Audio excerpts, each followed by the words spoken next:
Guess what we're going to talk about? You know, this used to be one of my favorite bands, the Eagles. I've never seen them live. I've heard they're an amazing show. Love's going to keep us alive. You know, I'm going to talk about the Enneagram, and I'm going to talk to you about, most people who watch this channel know that the Enneagram is something that's blessed me so much. And, I would love nothing more than to come speak to your organization about the Enneagram. And I've thought a lot recently about how do I hate to use the term market, but how do you market the Enneagram to somebody? I mean, I can show, for example, I could treat it as a marketing tool, and I could show you my personal tax returns of going from a $34,000 finance company to a 250 plus finance company. And, and I thought, well, the Enneagram was a critical piece of the financial success of my mortgage company. Really think about that, going from a $34,000 mortgage company to over $250,000. Like, what happened? I mean, same guy. What happened? Well, in part, obviously experience. I got better. I worked my ass off. But I also found the Enneagram. In the Enneagram, and this is kind of one of the worst sales pitches you're ever going to hear, is the Enneagram, in effect, helps us move into harmony with other people.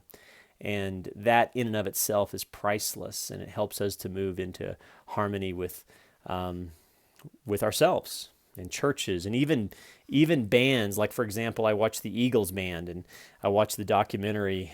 Like I said, I love these guys. I love the Eagles. But after watching the Netflix documentary of, typical Six Energy, where they were trying to kind of turn a band into kind of a two-man show, and they were trying to, I think, push Joe Walsh out of the band, and you just like them less. And then you compare that to a Tom Petty energy, and so obviously, in my opinion, like Don Henley's a classic Six Energy cowboy, living in Dallas, and I love his music, but to see how he and Glenn Fry and how they really just, I don't know, I thought kind of were selfish, and I like them less, and so.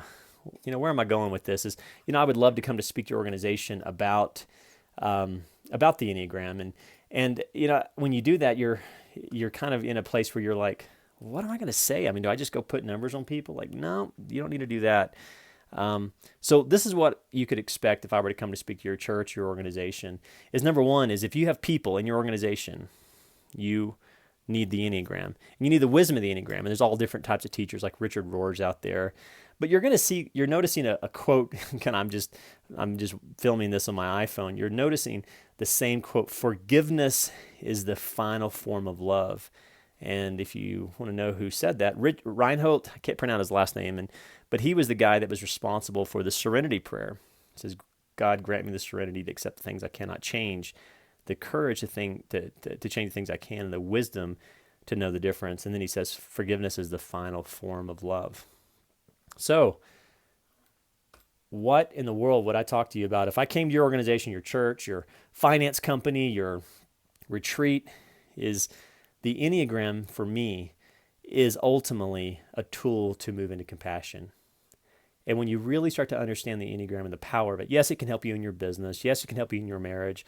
Yes, it can help you get along with people. When I think of the Enneagram for me, is that it's helped me more than anything else to move into compassion with other people, and with that compassion, move into forgiveness of them.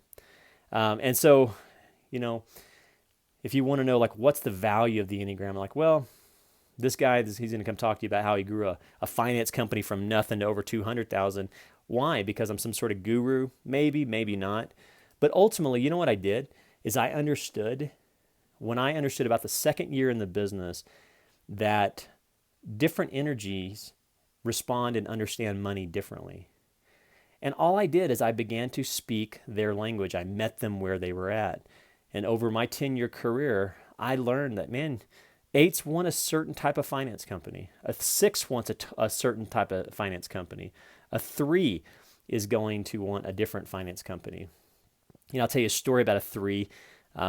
This is an example of just learning how to meet people where they're at, not to judge them, but to just work with them. It's like cutting a piece of wood. It's like you can either work with the grain or against the grain. Now, The difference between working against people's energy and with their energy, it's one thing, knowledge and wisdom. And so when I ran my finance company, you know, threes are just a different animal than a four. And five energy, you know, in fact, I prided myself on working with lots of engineers and lots of five energy, and they just have a certain way of viewing money. And again, I ran a finance company, so maybe you run a salon. Well, you better understand seven energy and three energy and four energy. You better understand that. And if you don't, and so here you go. Why am I fixating on this? Forgiveness is the final form of love. Well, the same guy that gave us a serenity prayer is the same guy that says, hey, forgiveness is the final form of love. Let me kind of close out on a personal story. You know, most of you guys know my name's Jonathan, and I won't go into my personal story too much here on YouTube, but I just didn't have a really good relationship with really anybody in my family, especially my mom, my dad. These are people that just really did not have good relationships with. And it took me a lot of years to really understand that, number one, my parents had a completely different energy than me. And the Enneagram helped me to move into compassion with them. And then, like, even today, you know, I got an email from my dad, which, if you knew my history, you know, to get an email and text message from my dad is, it only came about for one reason. And that is, I started to relate to him relative to his Enneagrammic energy. And I started to meet him where he was at. Now, I'm an 8-7. Every time I test on that stupid Enneagram test, I always test as an 8-7. But man, I have to kind of check myself when I talk to my dad, because, you know, the things that 8s and 7s really enjoy, 6s do not like at all. And, you know, it's been such an interesting journey to say, you know what, I'm going to stop relating to him as that he's a version of me, and let me just relate to him as who he is. And I have arrived at a place called forgiveness. And even with my mom in a very similar way, and with my friends, like, you know, now, you know, like I have a friend who's, again, I have lots of friends, and you know, I have another friend in Austin, and he's a 7 energy, like, to the core, like 7 with a 6 or 6 with a 7. And you know, one thing I've learned with him is he's not really a serious guy. Now, he likes to come across as, like, you know, that he's a serious guy. But ultimately, my buddy in Austin, all he wants me to do is, like, LOL with him.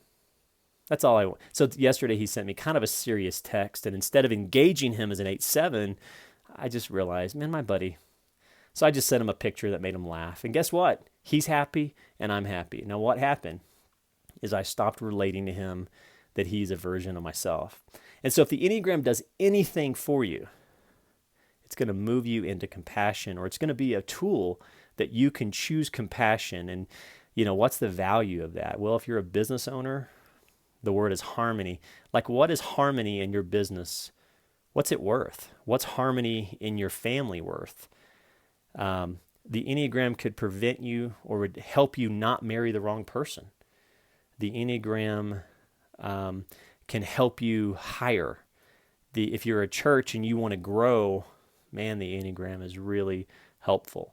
In finance, the Enneagram. Why? Because it helps you to relate to people as they are, and helps you to love them. And ultimately, if it does anything, the Enneagram will lead you to compassion, because that's what it's done for me. And that's what I would love to come talk to your organization about, and your church or your finance company or your retreat, is I just would say, hey, you know, let's look at the value of being in harmony with every single person in our lives.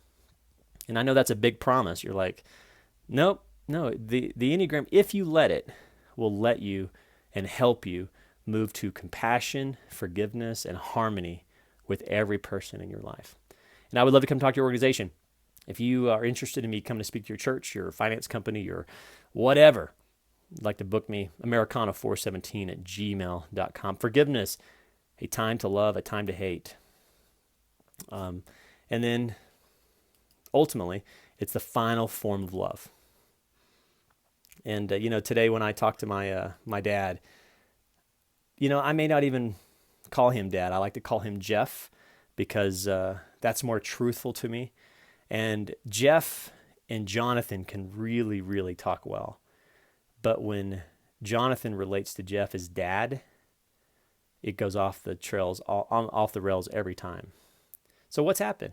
I simply grew up and I learned compassion. And compassion really has come from the Enneagram. And that's what I want to bring to you and your organization. Love to talk to you if you would like to learn more about the Enneagram. Love to come to speak to your organization, Americano417 at gmail.com.